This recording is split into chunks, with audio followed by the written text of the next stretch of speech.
Good morning and welcome back to our Ask the Agronomist video series. I'm Kyla Watson here with Phil Long. Phil, how's it going today? It's going good. It's a beautiful sunny day. A little bit of white stuff on the ground still, but yes. That's okay this time of the year, I guess. Right, exactly. Warmer temps ahead, so that's good. Yeah. I think farmers will have plenty of time to finish, fall tillage and harvest and so forth. We just got a little bit of an early snow, at least down here, and I know up north got a little bit more, but I think we'll have plenty of time to finish up. All right, very good. And how are things looking out there?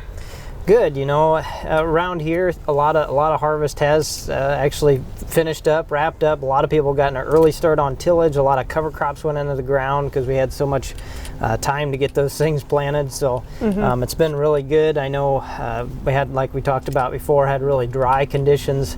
It's nice to have a little bit of moisture because I know as far as on the tillage side, it is hard on the equipment.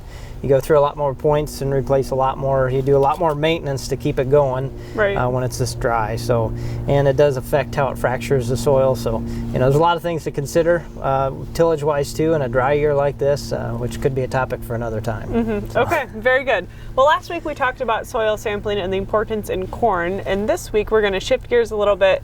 Talk about the importance in soybeans and our silent killer, yield killer, if you will. Yeah, exactly. I mean, soil sampling is extremely important in both corn and beans, but it seems like we're talking about the silent killer, soybean cyst nematodes, so SCN. I try to bring this up every year because it's so important. As a member of our product team, this is one of the things when we look for an ironclad soybean line. That's top. If it doesn't have, resistance to SCN, it's not going to be ironclad. It has to have that resistance. Has to have so much resistance too to meet that criteria. But that's extremely important because it really covers our whole territory, all of Latham country. I would say it's a generality, but we have it everywhere, and that's because it spreads so easily. Unfortunately, where we grow soybeans, we have SCN. It has a very quick life cycle, about every 30 days, so about every month it can reproduce and have a new generation during the summer and the heat of the summer. So it just, continually is multiplying, but then, we also spread it by tillage. Talking about tillage this fall, we spread it by tillage. Wind can blow it. A lot of times it'll show up on, maybe the backside of hills and stuff as wind erosion occurs, as well as, last year we talked about flooding and so forth, concerns out in western Iowa. That is another means by which eggs are spread as well. So low-lying areas or near rivers and so forth can be hot spots. Okay, and what's the best way to identify SCN?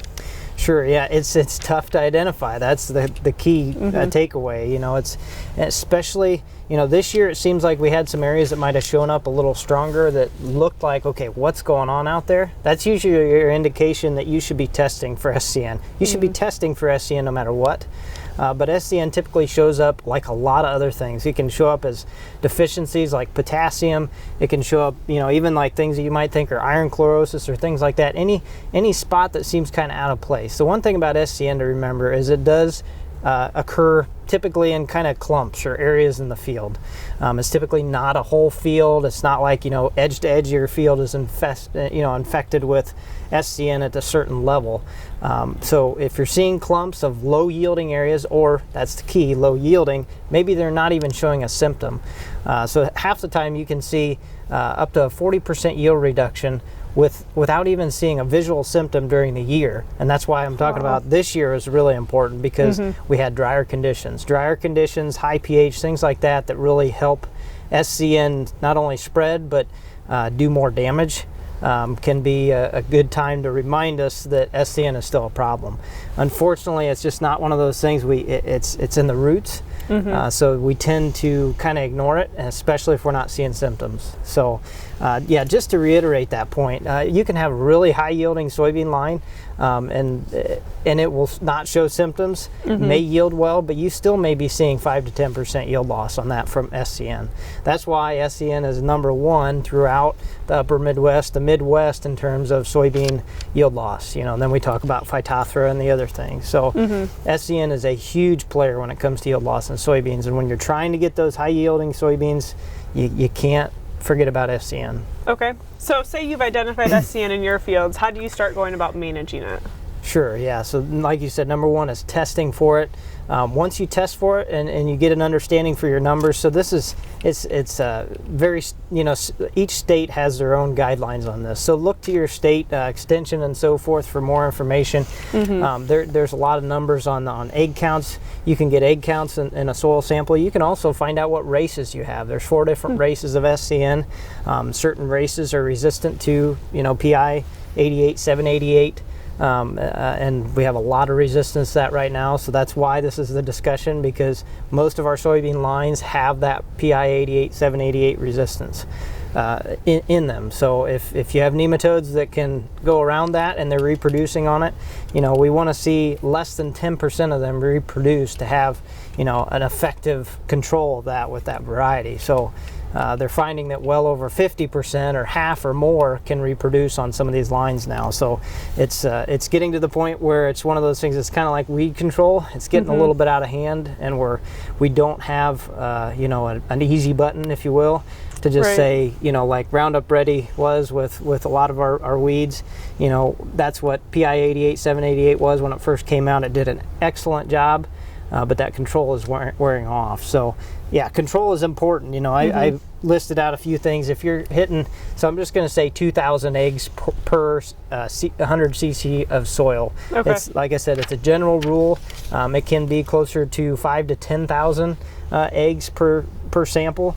But it can also be a lot less if you have sandy soil. So remember, the soil type that you have really affects the egg count and how bad or how severe SCN is in your field. But some things to remember. Number one, crop rotation is huge. You should be rotating your crops. It's good standard practice, but we know with the times we're in right now economically, sometimes it's tough. There's a lot more corn on corn, which is good for SCN, but those eggs don't necessarily hatch every year. So even if you do 3 or 4 years of corn and then put soybeans, you can still have a bad infestation of SCN out there. So just remember that. Also, rotating resistant varieties. I've stated this before, but we talk a lot about our ironclad varieties. We have a very wide array of herbicide tolerant traits and so forth, but don't use the same variety. If you like 2184 or whatever it is, don't use it every other year that you're planting soybeans in that field. You want to mix up, even if it still has that PI 88, 788 trait in it, you still want to mix those up so that there's different resistance levels, so that they're, keep them confused, keep them running. Makes sense. Also, we talked about this last week, but maintain soil fertility. Good soil fertility can mask a lot of problems. I'm not saying that's a good thing, but it really helps them make it through. Just like diseases and other pathogens, if you have good soil fertility, that plant is strong. The other side of this is root structure in the soil, so tillage. It's a good time to talk about this, because tillage, maintaining good soil structure so that those roots get down where they should be. This is another little caveat with SCN. You can have a really good, really high yielding soybean line like I just talked about, has really excellent roots. It may actually host more eggs or more SCN numbers than another line, but it's going to yield better because it's got better root structure. It's able to find nutrients and so forth. So remember, it's SCN's a difficult thing to wrap our minds around sometimes, but just testing and knowing your numbers is important. Another thing I would say is, if you have it really bad, this is once you get to that threshold, and in a lot of cases it's around 10 to 12,000 eggs per 100 cc of soil. Okay. You want to start controlling those winter annual weeds, because they can be hosts for SCN, things like purple dead nettle, henbit. There's a lot of them that can host SCN, and that helps. You want them to not survive as long as possible, have a wider window without a host crop, so that you have a better chance of not seeing the numbers the following time you plant soybeans. Okay. Another thing is obviously incorporate a seed treatment. This is another thing we've worked on over the years and enhanced our seed treatment offerings, including Saltro. Saltro is one that is labeled for SCN, so it's a good option. Putting that on your seed if you have high numbers, using that to combat that, because it also has protection against SDS. And SDS and SCN go hand in hand. Right. So we've talked about that before as well. The other thing is multiple years of non-host crops. So I mentioned this a little bit ago, but planting corn or alfalfa or something that doesn't host SCN for a few years does help, but it won't be the end all be all, and you still have to do these other practices. So, the last thing I would say, I mentioned the switching varieties. Also look for Peking lines as well. We have one at our 2.5 maturity. They're few and far between, but if you can incorporate one of those, that's our Enlist bean, 2597.